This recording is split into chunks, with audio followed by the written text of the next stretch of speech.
자, 먼저 건축재료 일반 사항 보도록 하겠습니다. 건축재료란 말 그대로 건축물을 만들기 위한 재료라고 보시면 되겠고요. 안전성이나 기능성, 내구성에 큰 영향을 미치고 있습니다. 건축재료는 크게 제조 방식에 의한 분류, 화학 조성에 의한 분류, 사용 목적에 의한 분류로 볼 수 있는데, 제조 방식에 의한 분류는 먼저 천연 재료와 인공 재료로 구분이 됩니다. 천연 재료는 그냥 천연에서 나무, 돌, 자갈, 진흙 이런 것들을 그냥 채취해서 쓰는 것이 천연 재료이고요. 콘크리트는 아무래도 이런 화학 성분을 섞어서 제조를 해서 시멘트를 만들고, 시멘트에다가 자갈과 모래를 섞어서 한 번 더 만들어 주는 것. 그리고 금속도 일종의 재련 과정, 순수한 금속을 뽑아내는 과정을 통해서 만들어지는 것. 그리고 석유화학 제품, 대표적으로 플라스틱 있겠습니다. 그리고 아스팔트 같은 것들, 이런 것들은 인공 재료라고 보시면 되겠습니다. 자, 그리고 화학 조성에 의한 분류는 유기 재료와 무기 재료. 쉽게 생각했을 때 유기 있어요. 뭐가 있냐면 그 호흡 또는 탄소 또는 생명 이런 것들을 통해서 나오는 것들이 유기 재료고요. 그런 호흡이 없는, 생명이 없는 것들은 무기 재료라고 보시면 되겠습니다. 유기 재료는 일단 목재가 이런 탄소, 이런 호흡을 통해서 나오는 거고요. 탄소 자체가 광합성을 통해서 자라는 그런 것들이기 때문에 유기 재료. 그리고 아스팔트도 석유화학 제품에 속하긴 하는데, 이 석유라는 것 자체가 그 원래 나왔을 때 동물이나 식물이 오랫동안 이렇게 쌓여서 나온 기름으로 만들어낸 것이 아스팔트.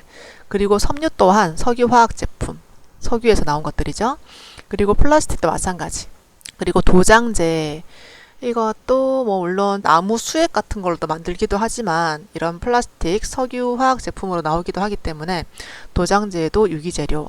그리고 접착제 본드도 이런 동물의 힘줄 또는 수액 같은 걸로 기본적으로 만들기 때문에 얘들은 유기재료라고 보고 있습니다. 무기재료는 호흡하지 않는 거죠. 금속, 돌, 벽돌, 시멘트, 유리, 콘크리트 타일 이런 것들은 생명을 통해 나온 게 아니라 광물 등을 통해서 나오는 것들이기 때문에 호흡하지 않는 무기 재료라고 보시면 되겠습니다. 그리고 사용 목적에 따른 분류입니다. 이것을 어디에 쓰는가의 문제예요. 구조에 쓰는가, 마감에 쓰는가, 그리고 차단, 물이나 습기, 음을 차단하는 역할, 그리고 화재에 대한 방지, 내화 재료, 그리고 설비에 쓰는 재료, 급배수 냉난방, 위생 설비 이런 것들을 설비 재료라고 합니다. 자, 그리고 건축 재료의 요구 성능. 구조재에 요구되는 성능은 당연히 구조적 안정성 필요하고요. 이런 하중에 잘 버틸 수 있는 안전한 지지, 그것이 구조적 안정성이고요. 팽창이나 수축 또는 함몰 꺼지는 것, 그리고 얼었을 때 녹았다가 얼었다가 하는 것에 대한 안정성을 확보하는 것, 그리고 내충격성, 충격을 받았을 때 또는 사고 났을 때 강도를 확보해야 되겠죠. 자, 그리고 화재에도 잘 버틸 수 있어야 되겠습니다. 그리고 사용 시 폭발하거나 불 붙었을 때 위험 인자에 대한 안전성을 확보할 수 있어야 된다 라고 보시면 되겠습니다. 그리고 마감재에 요구되는 성능, 첫 번째 안정성, 두 번째 수밀성, 기밀성, 물에 대해서 밀실하게, 공기에 대해서 밀실하게 버틸 수 있어야 되겠습니다. 물이 막 들어오고 공기가 막 들어오면 별로 좋지 않은 마감재라고 보시면 되겠죠. 그리고 온도와 습도를 제어할 수 있어야 되고요. 제어라기보다는 좀 차단할 수 있어야 되겠고요. 그리고 공기, 환기가 좀 잘 될 수 있도록 해야 되겠고요.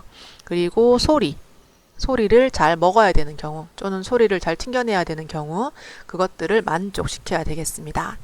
그리고 시각 및 촉각적으로 아름다워야 되고요. 동작, 위생적이라야 되고 오래 버텨야 되고요. 그리고 경제적인 것들을 요구하고 있습니다.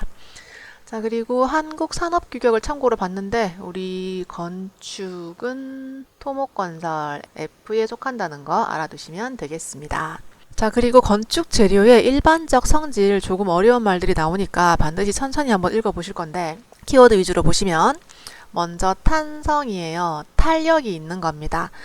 건물에 외력이 작용했어요. 순간적으로 변형 생길 수 있어요. 그렇지만 그 힘이 제거되면 원래대로 다시 탱 돌아오는 것. 그것이 탄성입니다. 스프링 눌렀다가 놓으면 원래 길이 그대로 돌아오는 것. 자, 그리고 소성.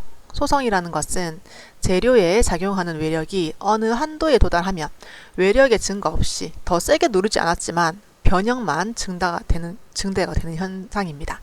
그리고 점성은 뭔가 좀 끈적한 거라고 좀 볼까요? 유체 내부의 흐름을 방지하려는 마찰 저항입니다. 그리고 인성이에요. 이것은 쉽게 생각하면 좀 인내라고 좀 볼까요? 재료가 외력을 받아 변형을 보이면서도 파괴는 견딜 수 있는 그것이 인성입니다. 자, 그리고 물리적 성질 여러 가지 나오는데요. 천천히 한번 보시면 경도는 딱딱한 정도입니다. 그리고 강성은 이것도 강한 거죠. 외력을 받아도 잘 변형되지 않는 것. 그리고 취성이 좀 굉장히 중요해요. 취성은 재료가 외력을 받아도 변형이 잘 안 되다가 갑자기 순간적으로 변형이 되어서 파괴가 돼버리는 겁니다.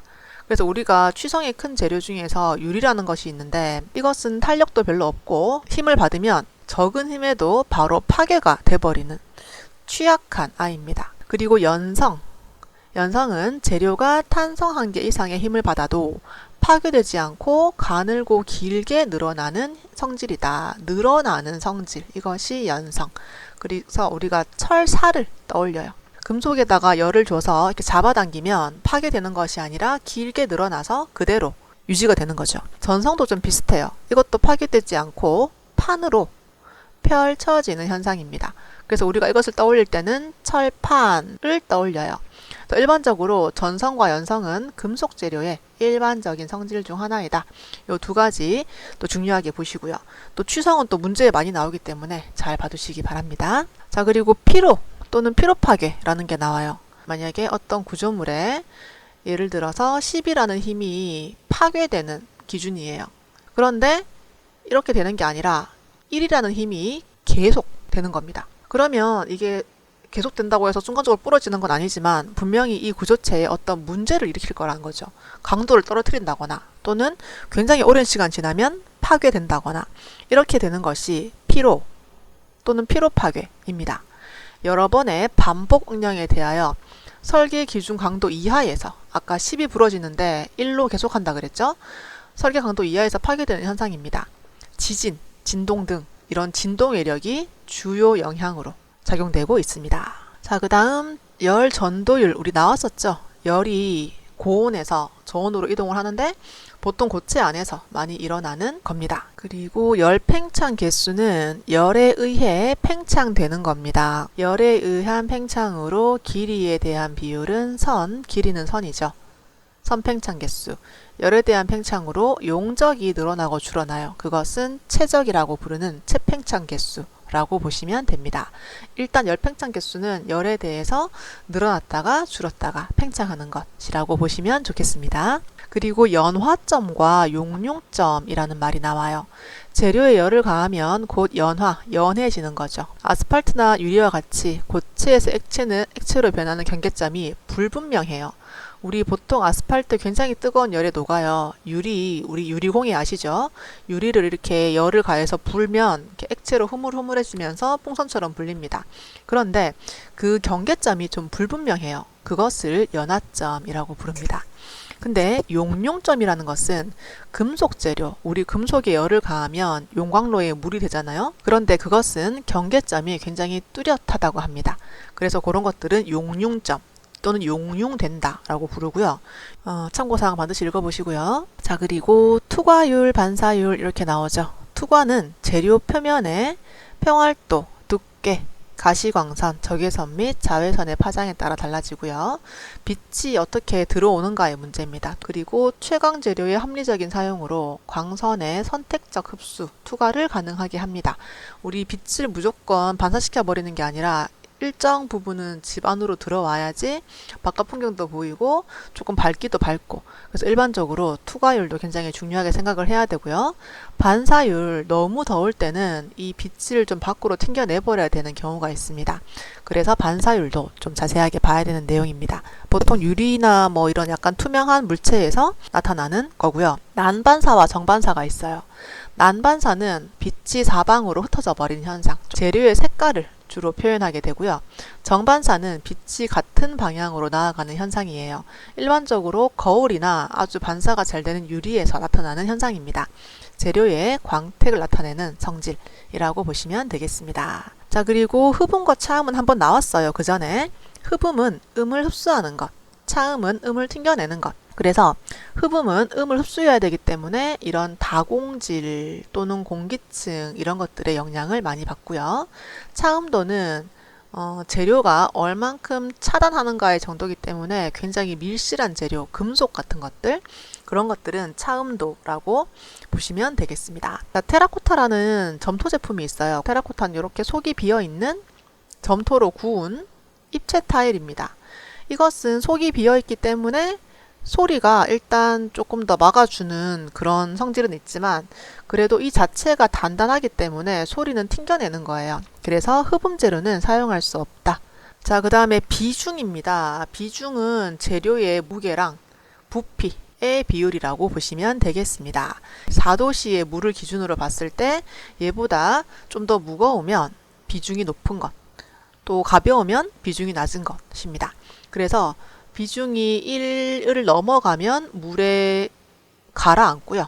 예를 들어서 비중이 잔데 얘가 만약에 뭐 돌이다.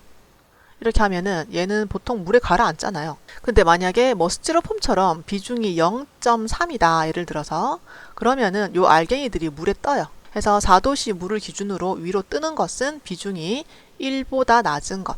뭐 금속도 비중이 굉장히 높아요. 근데 왜 철판은 뜨나요? 라고 물어볼 수 있는데 이거는 그냥 형태, 마찰력 이런 걸로 뜨는 거지 이 자체의 비중으로 뜨는 건 아니에요. 그리고 우리 목재 같은 경우에도 물에 뜨는 목재가 있고요. 물에 가라앉는 목재가 있습니다.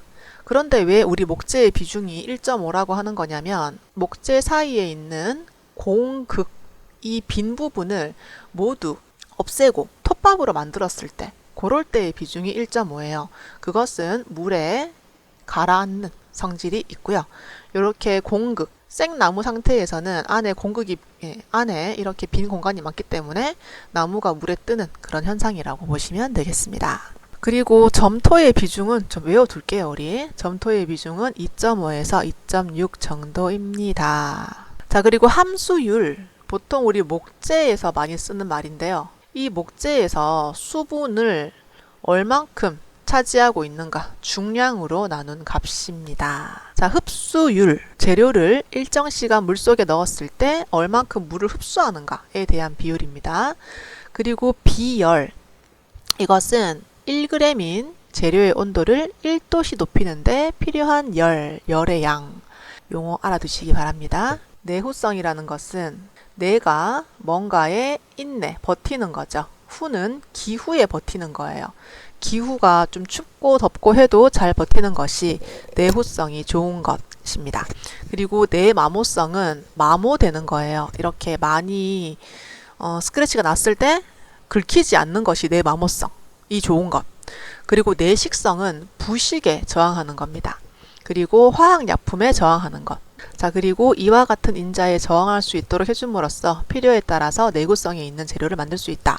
이 내구성이라는 것은 내후성, 내마모성, 내식성, 내화학약품성 등 시간이 지날수록 어떤 영향을 받아서 좀 나빠질 수 있는데 내구성이 좋은 것은 이 오래될 구, 이 오래됨에도 잘 버티는 것, 그것이 내구성이라고 보시면 되겠습니다. 자, 그리고 변형률이라는 게 나오죠. 얼만큼 변형되어 있는가의 비율이에요. 원래 크기에서 조금 시간이 지나서 이렇게 바뀐 거예요.